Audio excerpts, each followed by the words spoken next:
All right. Shalom to all the viewers out there. And we praise the Most High for allowing us to come together to go through another message. The subject that we're going to touch on today is the topic of the Gentiles being grafted in. A lot of you Gentiles out there are going to learn something today in this lesson. And it's called chronology. You're going to learn chronological order on how the Gentiles got grafted in. You're going to learn three things today in this message. You're going to learn when, in correct chronological order, the Gentiles were afforded the chance to get grafted in. You're going to learn why the Gentiles were grafted in. And you're going to learn how the Gentiles were grafted in. Because a lot of you don't have any understanding on any of that. A lot of you don't have any correct chronological order understanding on this subject. So that's what you're going to learn today. So you need to grab your pen, your paper, close your lips, sit down and just learn. Because the Christian church is not going to teach you anything. So you might as well just sit back with your pen and paper and just listen and learn. I'm Brother YAHUAH'S. This is the Bible Unlocked, the Gentiles grafted in. Zondervan Bible Dictionary. Gentiles. Usually it means a non-Israelite people.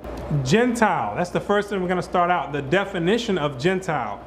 It usually means a non-Israelite people. That means 9 out of 10 times when you see the word Gentile, it's talking about someone who's not an Israelite. That's what it's referring to. And it says usually because there are some exceptions where the term Gentile can mean an Israelite. There are a few exceptions, which we'll go through in other lessons. But usually, meaning most of the time, the word Gentile means a non-Israelite person. So now that we have that understanding of what a Gentile means, the definition of it, let's go into the scriptures, and I want to clear one thing up first. Because a lot of you out there believe that when Christ jumped on the scene, that he was had some big melting pot of different races around him and different nationalities, and that everybody was just coming along and holding hands and kumbayan.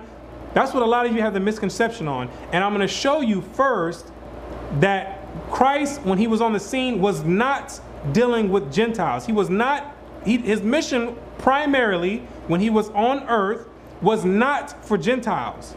It was for his own people. It was for the 12 tribes of Israel. So I want to clear this up first before we find out how the Gentiles came into the fold. Matthew 15 verse 24. But he answered and said, I am not sent but unto the lost sheep of the house of Israel. The Messiah said that he was not sent but unto the lost sheep of the house of Israel. This was a Syrophoenician or a Greek woman came beseeching him for him to heal her daughter. And he says, I'm not sent but only to my own people. That's what he said. When he's on earth, that was his response. I'm not sent but only to my own people at this particular time. So eventually, when you continue reading down in the chapter, he did eventually give this lady her request, but this is after she had to endure lines of disrespect. He called the lady a dog. He said it's not meet to take the children's bread and cast it to the dogs. But even after all that, she still had humility and was humble enough to still sit there and acknowledge, like, okay, that's no problem, but I still need the blessing. So eventually he did give this lady her request. But that don't take away from what he just said. He said, I'm not sent but unto the lost sheep of the house of Israel. That was his mission. Let's get some more. Matthew chapter 10 verse 5. These 12 Jesus sent forth and commanded them, saying, Go not into the way of the Gentiles, and into any city of the Samaritans enter ye not, but go rather to the lost sheep of the house of Israel. These 12 Christ commanded. He didn't give a suggestion. He commanded. You know what happens like when your mom tells you to do something? That's a command. When your dad tells you to do something, that's a command. When the police officers tell you to do something, that's a command. Christ commanded his 12 disciples and said, don't go preaching to the Gentiles.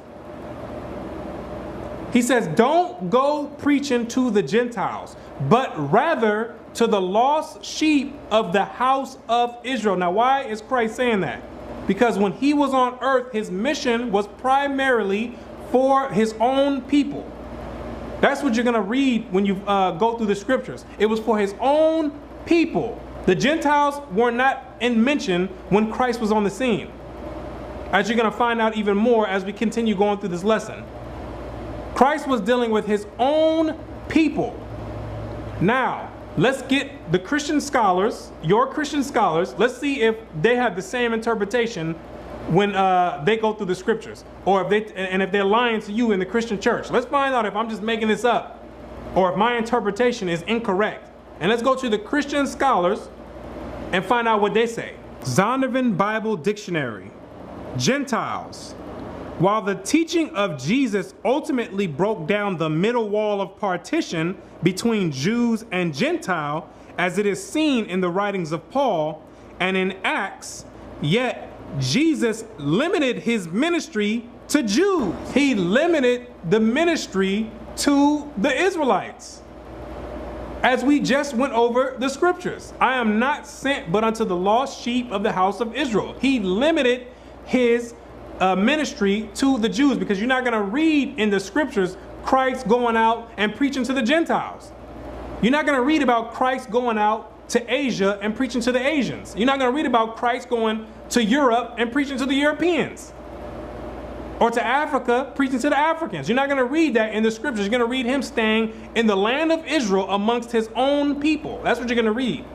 With rare exceptions, Samaritan, John 4 verse 1 through 42, the Syrophoenician woman, the Greeks in John, he instructed his 12 disciples, go not into the way of the Gentiles. Now, this is what the Christian scholars know. A lot of you get upset when this information comes out, but that's not my problem.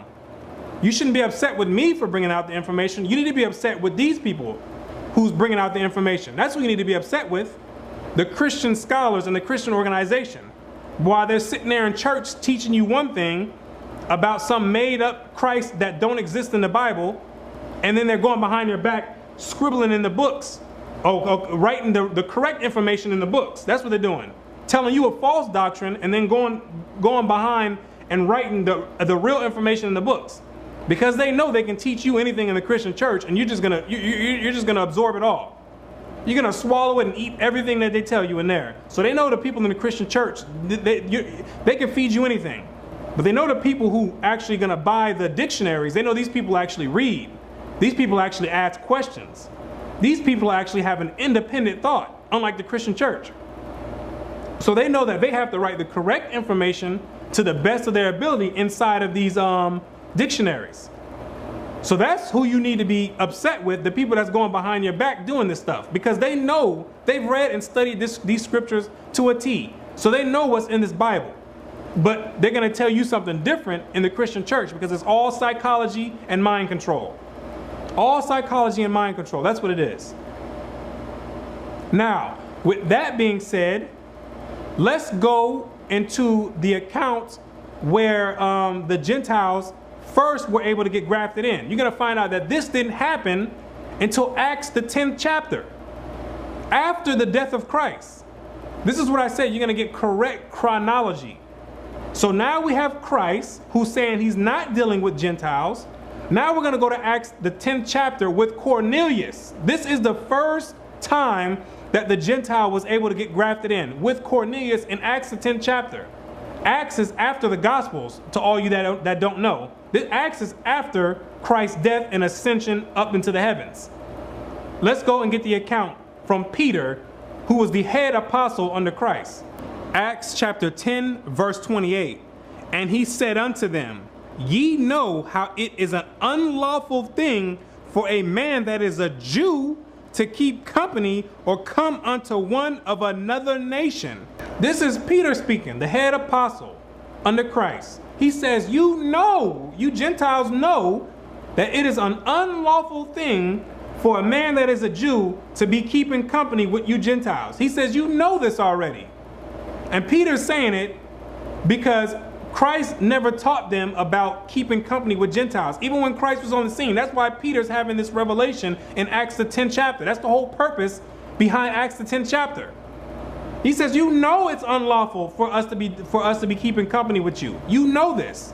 And Christ never taught them anything else other than that until the Most High came and showed him what he's about to say next. But God hath showed me that I should not call any man common or unclean. Now, why did the Most High have to show Peter? Because Christ was on the scene and Christ never taught Peter that. So the Most High had to come after Christ, his death, and show Peter in a vision. And Peter was doubting this vision. Peter was doubting this vision when he was seeing it. But then he realized, okay, the Most High is showing me that I don't have to call the Gentiles common or unclean.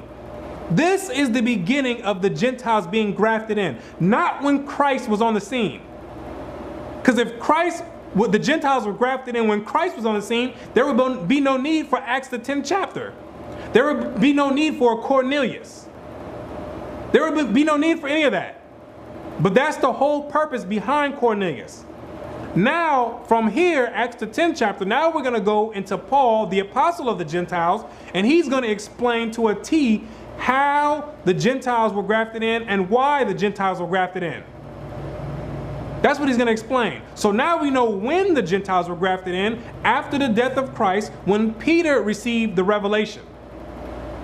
And with Cornelius. Nothing to do with Christ or anything that happened during the time of Christ. A lot of you got upset with the John 3:16 video. None of that has to do with Gentiles. The God so loved the world was talking about the world of Israel. That's what it was referring to. Christ wasn't dealing with Gentiles when he was on the scene. It's nothing hard to be understood. There's nothing hard about that to be understood. A lot of you got upset with the John 3:16 video. It has nothing. 90% of Christ, 90% of his parables, of his speeches, had nothing to do with Gentiles. Nothing to do with Gentiles at all. All of it had to do with the children of Israel. 90% of his parables, 90% of the people he was healing, Israelites. His ministry was for his own people.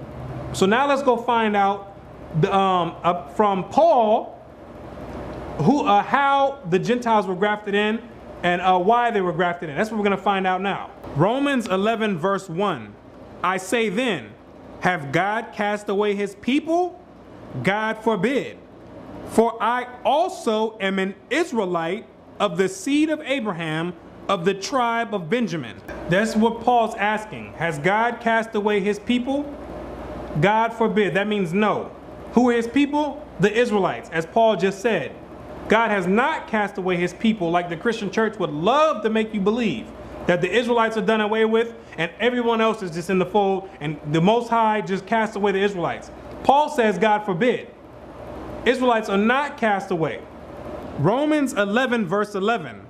I say then, have they stumbled that they should fall? Who's the they?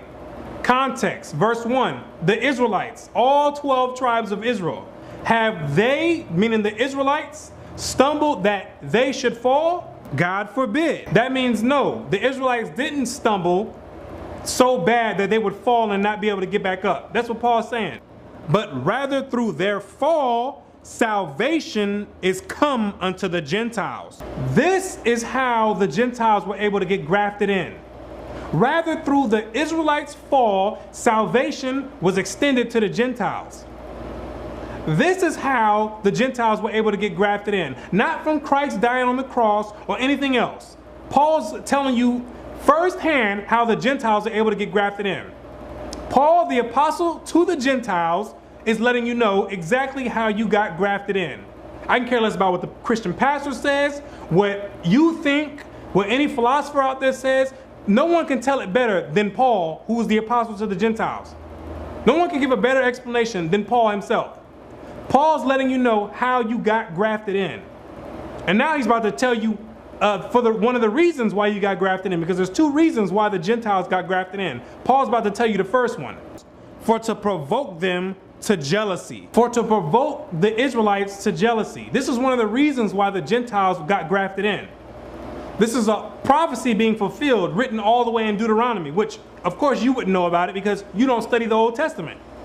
Of course you would know. You would know what's going on right now, that prophecy was being fulfilled at this time. So there's a prophecy that we're getting ready to go to that says that the Most High said he would use the Gentile nations to provoke the children of Israel to jealousy if we didn't keep his commandments. And now Paul's letting you know that this prophecy is coming to pass. So let's go to the prophecy to find out what's happening right now in Romans 11. Deuteronomy 32 verse 21. They have moved me to jealousy with that which is not God. They have provoked me to anger with their vanities, and I will move them to jealousy with those which are not a people. I will provoke them to anger with a foolish nation. Because we provoke the Most High to anger and jealousy with our vanities, the Most High says, you know what? I'm going to do the same thing to you. I'm going to provoke you to anger and jealousy with a foolish nation, someone that's not my people, someone that's not God, that's not God's people. Now, let's find out who this is talking to, because there's some brothers out there that's going to say that this is talking about the southern or the northern kingdom provoking the southern kingdom to jealousy, when this is not what that's talking about. This is talking about Gentile nations provoking the children of Israel to jealousy. Let's go to the first chapter and find out who Moses was speaking to when this prophecy was being revealed. If he was speaking to just the southern kingdom, or was it all 12 tribes of Israel standing here when this prophecy came to, was being brought out? Deuteronomy 1 verse 1. These be the words which Moses spake unto all Israel on this side Jordan in the wilderness. So the Most High was speaking to all 12 tribes of Israel through Moses when he brought out the prophecy that he would provoke the 12 tribes of Israel to jealousy with a foolish nation and those that are not a people. So that's what it's referring to. The Gentiles provoking the nation of Israel to jealousy. Now, let's get some more from Paul about the Gentiles being grafted in. Romans 11 verse 13. For I speak to you Gentiles, inasmuch as I am the apostle of the Gentiles, I magnify mine office. If by any means I may provoke to emulation them which are my flesh, and might save some of them. Paul says, I'm speaking to you Gentiles, and I'm letting you know that by any means I'm doing what I have to do if I may provoke some of them to jealousy, which are my flesh. He says, even if it has to do with grafting you in and preaching the word to you, I'm doing what I have to do in order to bring my flesh and blood back into the fold. Now let's find out who Paul's flesh is according to Paul himself. Let's find out who his flesh is. Romans 9 verse 3. For I could wish that myself were accursed from Christ for my brethren, my kinsmen according to the flesh, who are Israelites. He's talking about all 12 tribes of Israel, northern and southern kingdom. That's his flesh. Who are Israelites? So that's who he's trying to provoke back, provoke to jealousy, so he might save some of them. That's what Paul was doing and using the Gentiles for, to provoke to jealousy the 12 tribes of Israel, so he can bring them back to the fold and save some of them if it may be possible. So now we know the first reason why the Gentiles were grafted into the fold. And it was to provoke the nation of Israel to jealousy, so that some of them, when the jealousy came on them, that they would come back to the Most High. Now let's find out the second reason why the Gentiles got grafted in, because there's another reason why the Gentiles are able to get grafted into the fold. Watch. Acts chapter 15 verse 14. Simeon hath declared how God at the first did visit the Gentiles to take out of them a people for his name. Simeon is also aka Peter. Simeon says that the Most High did at first visit the Gentiles to take out of them a people for his name. When did it start? In Acts the 10th chapter with Cornelius. That's when the Most High visited the Gentiles, not during the time of Christ. In Acts the 10th chapter with Cornelius. That's when the Most High visited the Gentiles. And to this agree the words of the prophets, as it is written. And now Simeon's about to quote something as it is written, something in the Old Testament he's making a reference to, and we're going to get that in a second. After this I will return and will build again the tabernacle of David, which is fallen down.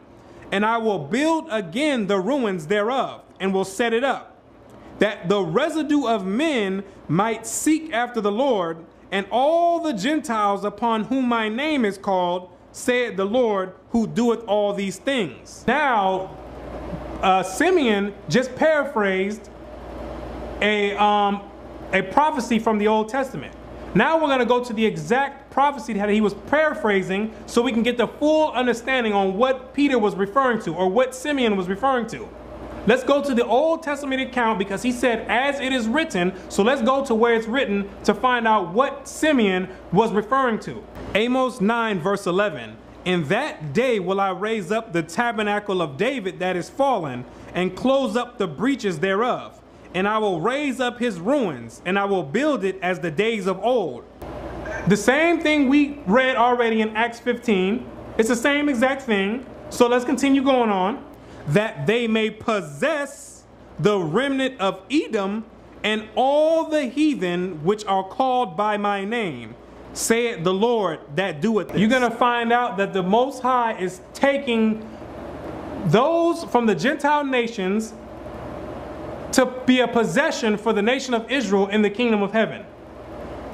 Let me say it again. The Most High is taking among the heathen, or among the Gentiles, a select amount of people to graft into the fold in order to be servants and handmaids in the kingdom of heaven.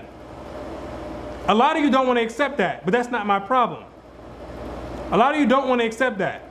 That's what Peter as Simeon was quoting. The Most High visited the Gentiles to take out of them a people for his name, and these select Gentiles would be a possession, or servants and handmaids in the kingdom of heaven. Now I'll do a video on it, what it means to be a servant and a handmaid, but you're going to find out that the ones, the Gentiles that make it into the kingdom, they're going to willingly serve. They're going to have no problem to serve, just like the Syrophoenician woman that was begging Christ, and after he called her a dog and said it's not meet to take the children's bread and cast it to the dogs, she still was like, okay, I accept that.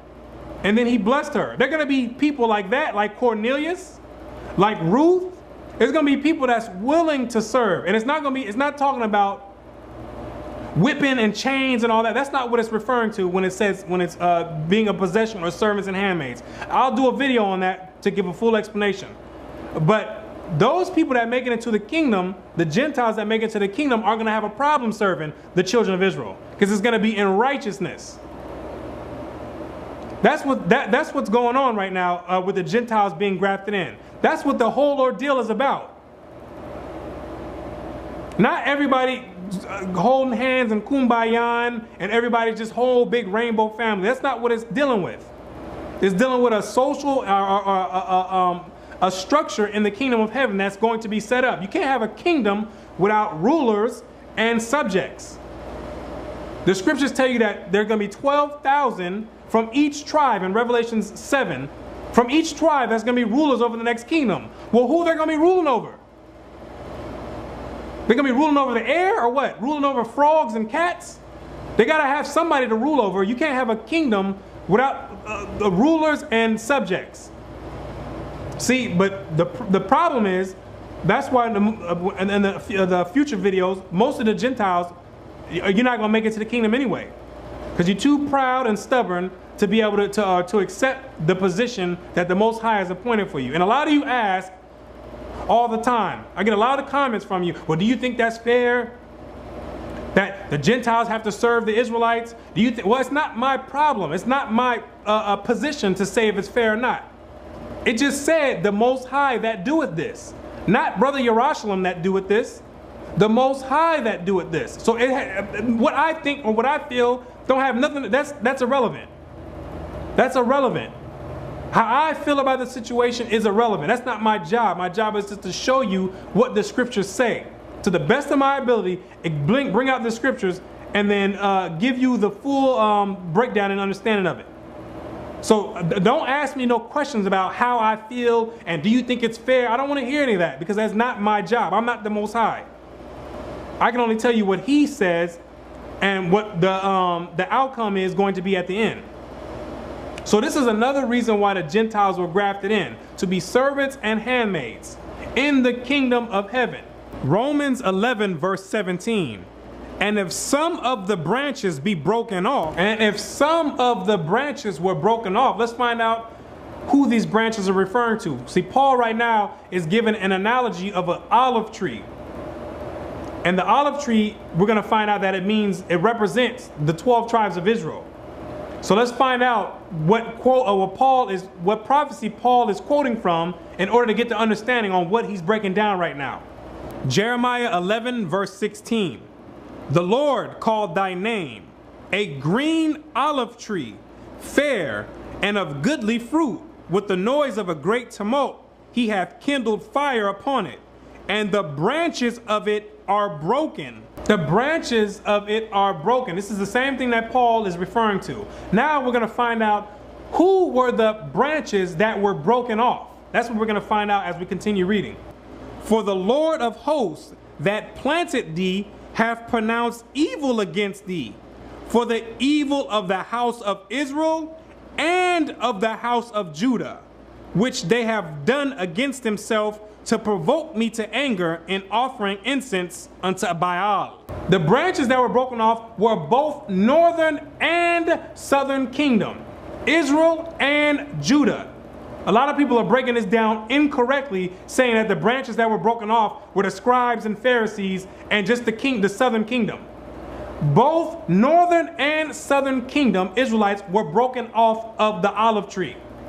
That's what Paul is referring to right now. Through unbelief and worshiping the Gentile gods, Baal and Beelzebub and all those satanic gods, that's how we were broken off. The branches were nipped off. Now let's go back to the account with Paul and finish breaking down what he's going through. Romans 11 verse 17. And if some of the branches be broken off, the sum of the branches, as we just read in Jeremiah, was the northern and southern kingdom, Israel and Judah, the two kingdoms that split. And thou being a wild olive tree, and thou, who's the thou? Thou, that's referring to the natural Gentiles. And thou, you Gentiles, being a wild olive tree, because Israel is a good olive tree. The 12 tribes of Israel is a good olive tree, but thou, you Gentiles, you're a wild olive tree. Were grafted in among them, and with them partakers of the root and fatness of the olive tree. And thou were grafted in amongst the good olive tree from the wild olive tree, and then partakers of the root and fatness, meaning the blessings, the covenant of Abraham, Isaac, and Jacob. There's going to be some Gentiles out there that are going to serve the Most High in righteousness and going to be partakers of the blessings that come with being in this good olive tree. There's going to be some Gentiles out there that do that. This is not talking about all Gentiles that are the wild olive tree. Some Gentiles are going to break off of that and come to the good olive tree and worship the Most High and exclude paganism, like the Christian church, the Christmas and Easter. They're going to exclude all that, and they're going to be partakers of the root and fatness. Romans 11 verse 24. For if thou were cut out of the olive tree, which is wild by nature, if thou, you Gentiles, natural Gentiles, were cut out of the wild olive tree, which is wild by nature, what does that mean? In the beginning, when you read in Deuteronomy 4 verse 16, the Most High took the nation of Israel out as an inheritance to worship him. But he took the Gentile nations and he gave you the sun, the stars, the moon, the dragons, snails, lizards, fowls of the air, monkeys. He gave you all that stuff to worship. That's what it tells you. He gave you all the host of heaven to worship. But he took the Israelites out to worship him. So you're naturally wild. It's natural for you Gentiles out there to teach paganism. It's natural. That's why it's calling you the wild branch by nature. You're the wild olive tree by nature. It's natural for you to worship Satan and worship paganism, or worship and do paganistic rituals. It's natural for you to do that. That's why when the Gentiles got grafted in, it didn't take nothing but 100, 200 years later after Christ for you to pervert the entire doctrine of Christianity, or the entire gospel and the entire word. It didn't take long for you, because it's natural for you to do that. That's what Paul is breaking down right now. And all the 90% of the comments I get about we don't have to keep no commandments, guess who it comes from? The Gentiles. Because I got to remember sometimes, you know what? They're the naturally wild branches. So it's natural for you to not want to keep any commandments. And it's natural for you to gravitate towards homosexuality and bestiality. It's natural for a lot of you guys to do that. And gay marriages. It's natural for you to do that and not keep none of God's commandments. So I have to remind myself sometimes when I see those. I rarely see Israelites, whether they know they're Israelites or not, come on the channel and say, we don't have to keep no commandments. I rarely see that. And were grafted contrary to nature into a good olive tree, and you were grafted contrary to nature. Because the natural, like I said, naturally, your tendency is to go and worship Satan. The proof is in the pudding. Look at the Christian doctrine now, after the Gentiles taking it over. Now you're doing Christmas, you're doing Easter, you're doing Halloween, you're doing Sunday worship. You ain't keeping no commandments. You're doing everything that you used to do before you got grafted in. That's what the majority of the Gentiles out there are doing. You're doing all the same rituals that your forefathers did before you were grafted in. All you did was take the Bible and mask it over. That's all you did. Naturally, you're grafted in contrary to nature. That means the ones of you that get grafted in, you're going to have to cut off those ties. You're going to have to cut off all those dealings that your forefathers dealt with. All that pagan Christianity, all that Satan worship. You're going to have to cut all that out. And that's why it's going to be just as hard for the Gentiles to get into the kingdom as it is for the Israelites. Because you're going to have to cut off what's natural to you. It's natural for you to deal with horoscopes and zodiac signs. It's natural for you to be dealing with that stuff. And looking in the stars and creating gods and stuff out of it. And Mother Nature and Father Time. That stuff is natural for you. You introduce that stuff to the world.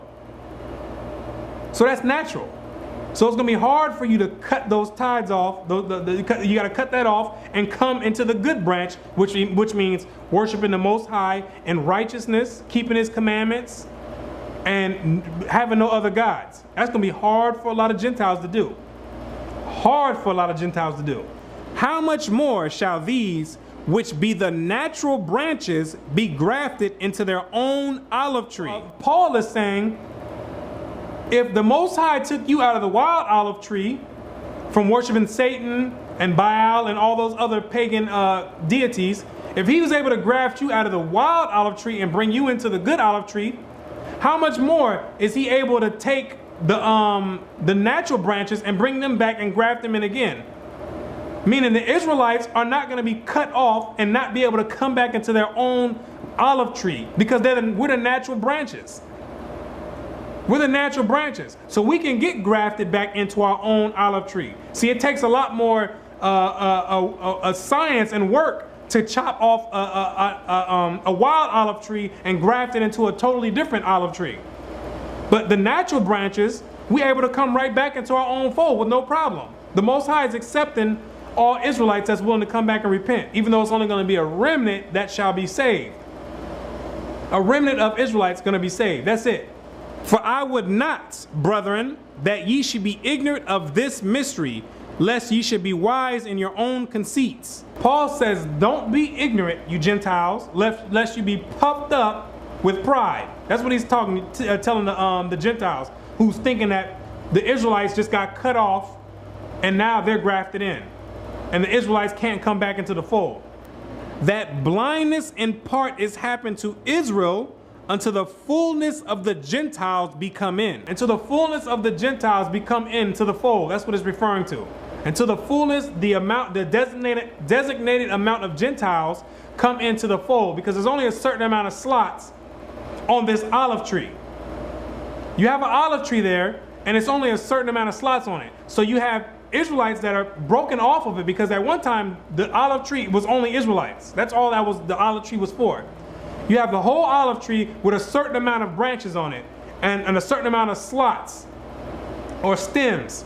So the Israelites were chopped off of the olive tree, and now there's a certain amount of slots that are left still. There's a certain amount of stems left on this olive tree. So there's a certain amount of stems to be filled. So the Most High is grafting in from the wild olive tree enough to be able to fulfill or fill in those gaps.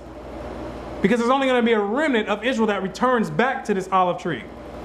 Only a remnant that's going to return back. And he's going to fill in the rest of the olive tree with the Gentiles, which are going to be servants and handmaids in the kingdom of heaven. That's what it's going to be. Going to be servants and handmaids in the kingdom of heaven. So by default, there's going to be more Gentiles than there is Israelites, because only a remnant of Israel is going to be saved. And it tells you in Amos the 9th chapter, only a remnant, or there's going to be a remnant of Edomites that make it, and there's going to be an amount of the other nations that make it as well. But the Edomites, who are the so-called Caucasians, it's only going to be a remnant of you that make it. Only a small amount. We'll get into that in further lessons. Only a small amount of you going to make it. That's it. Because you're going to stick to that wild olive tree. You're going to stick to the paganism. You're going to stick to that. And only a small amount of you are going to break off from that, your pagan ancestry, and going to come to the good olive tree. And so all Israel shall be saved, as it is written, there shall come out of Zion the deliverer, and shall turn away ungodliness from Jacob. So all Israel is going to be saved when it's all said and done. All 12 tribes, the elect from the 12 tribes of Israel, all 12 tribes are going to be saved. Because in the verse 1, the subject was, did God cast away his people? And the answer was no. So at the end of everything, the Gentiles being come into the fold, the fullness of the Gentiles be come in, at the end of the day, all 12 tribes of Israel are still going to be saved. So now we have a clear understanding on chronology of regarding the Gentiles. Now we know when, how, and why the Gentiles were grafted into the fold. Now we have a clear understanding, because a lot of you have been misinformed on this information. When this is something so basic, as long as you don't have a preconceived notion in the back of your mind and have an agenda, it's very easy to find out the Gentiles' position as far as the Most High and with the children of Israel. It's very easy to find that out. It's not rocket science. So a lot of you before, when explaining that Christ wasn't on the scene for the Gentiles, a lot of you are bringing me all the way up to the book of Romans and Galatians and Ephesians. What, that don't have anything to do with Christ. That's after Christ. Your chronology is incorrect. If you're telling me scriptures in Paul's letters or his epistles, then okay. But I'm talking about Christ, and you bringing me to Romans. That doesn't make any sense. That's not correct chronology. That's not chronologically correct. So now we have the proper understanding, and you have the proper timeline of the Gentiles. So hopefully everyone's been edified, and you've been taking notes, and you review the notes and go over the scriptures and read for yourself. It's not anything hard to find out. It's very simple, and it's very easy to be understood for those that have an ear. See, that's the thing. Many of you out there can read. Everyone can read, but does your spirit allow you to get the correct understanding? That's the problem. Or do you have an agenda in the back of your mind? See, but most of the Gentiles out there have an agenda. Their agenda is to get rid of God's people and to graft themselves in and put the children of Israel beneath them and put them above the children of Israel, so now they can become God's people. But that's not the way it works, which is on the next lesson we're going to go into the Gentiles being cut off. Because you're going to find out that the majority of the Gentiles are going to get cut off from being grafted in. So with that, hopefully the Most High has opened your spirit and giving you the ability to understand. So with that, until next time, I'm Brother YAHUAH'S, and I say Shalom.